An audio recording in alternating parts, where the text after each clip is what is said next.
আমাদের পাখি বাগানে সবাইকে স্বাগত জানাচ্ছি। ডালিয়া ফুটেছে। এই আমাদের এপাশে বাগানের প্রবেশপথ। এখন বাগান অনেকটাই সবুজ হয়ে গেছে। এই পাশটা দিয়ে আমরা বাগানে ঢুকি। তো আজ আমি আপনাদেরকে দেখাবো আমাদের বাগানে যে মুরগির ঘর বানিয়েছিলাম, সেই মুরগির ঘরে আজ সকালবেলায় একটা ফার্ম থেকে 5টা মুরগি আনা হয়েছে, ওটা দেখাবো। এই আমাদের বাগানের প্রাণপ্রবাহ। ওই যে ওখানে হচ্ছে পুঁই শাক, লাল শাক, ওদিকে আরিকো, আর এখানে ঝিঙে ধরবে কদিন পরে। আমি এখনো বাগানের বাইরে থেকে দেখাচ্ছি আপনাদেরকে।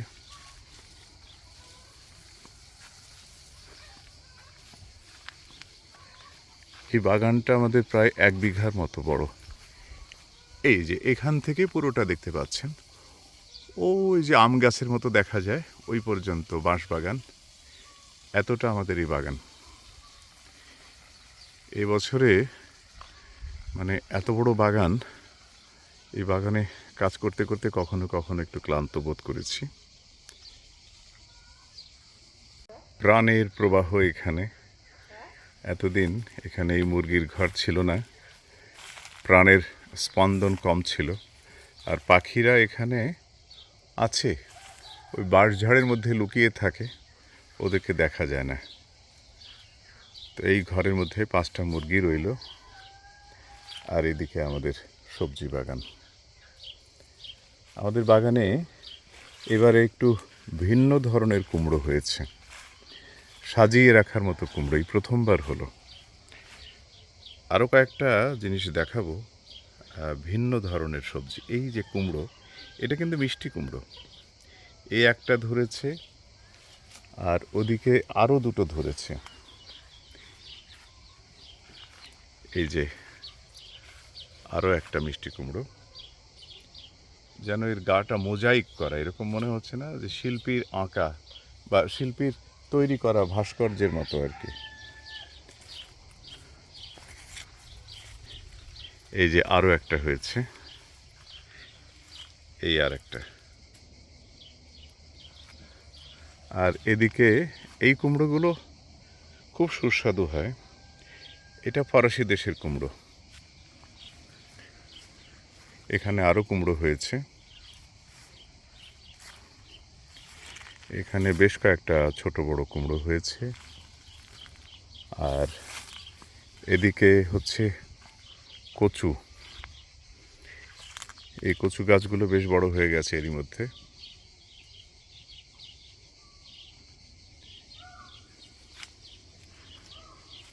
এখানেও একটা কুমড়ো ধরেছে, বেশ বড় হয়েছে এটা। আর মিষ্টি আলুর শাক আজকে নিচ্ছি আমরা, এরই মধ্যে আরও একদিন নিয়েছি, আজ আবার নেব। এই যে মিষ্টি আলুর শাক এখানে হয়েছে প্রচুর।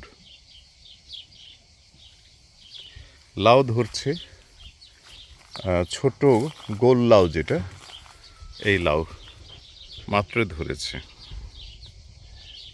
অবশেষে আমাদের বাগানে মুরগির ঘর হলো। এই ঘরটা মানে ঘরের কাঠামো আমি অনলাইনে কিনেছি, তারপরে নিজে নিজে বানিয়েছি। এখানে মোট 4টা মুরগি, মোরগ রাখা হয়নি। মোরগ খুব শব্দ করে, এবং আমি কখনো কখনো এখানে লাইভ করব বা কবিতা এখান থেকে আবৃত্তি করি, তো যাতে মোরগের ডাক শোনা না যায় সেই জন্য এখানে মোরগ রাখা হয়নি। তো এটা একটা ফার্ম থেকে এগুলো এনেছি। এগুলো খুব ভালো মানের মুরগি বলেই জানি। আর সঙ্গে বোনাস হিসেবে পেয়েছি 4টা ডিম, যেগুলো ওই মুরগিটা আগে থেকেই তা দিচ্ছে। ওকে এখানে নিয়ে আসার পরে ও ঠিক ডিমগুলো সাজিয়ে দেওয়ার পরে আবার সে এরকম তা দিতে শুরু করেছে।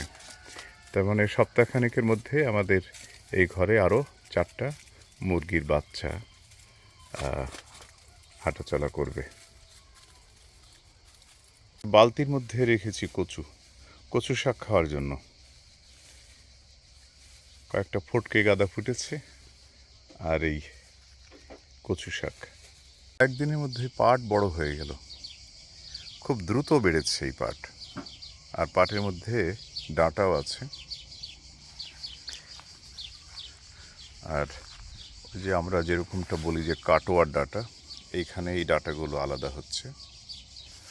আর এখানে লঙ্কা মরিচ হচ্ছে। হ্যাঁ, আর এই টাংলাতে খুব বেশি কুমড়ো হলো না, আরও হয়তো হবে।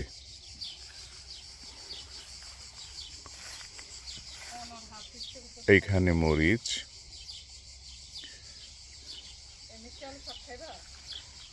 মিষ্টি আলু শাক নিয়েছো? নাও। হ্যাঁ, যাব। এখানে একটা গাছে কত মরিচ ধরেছে। শাক, টমেটো নিলে 2-3টা, এটুকুই ভালো সালাদের জন্য।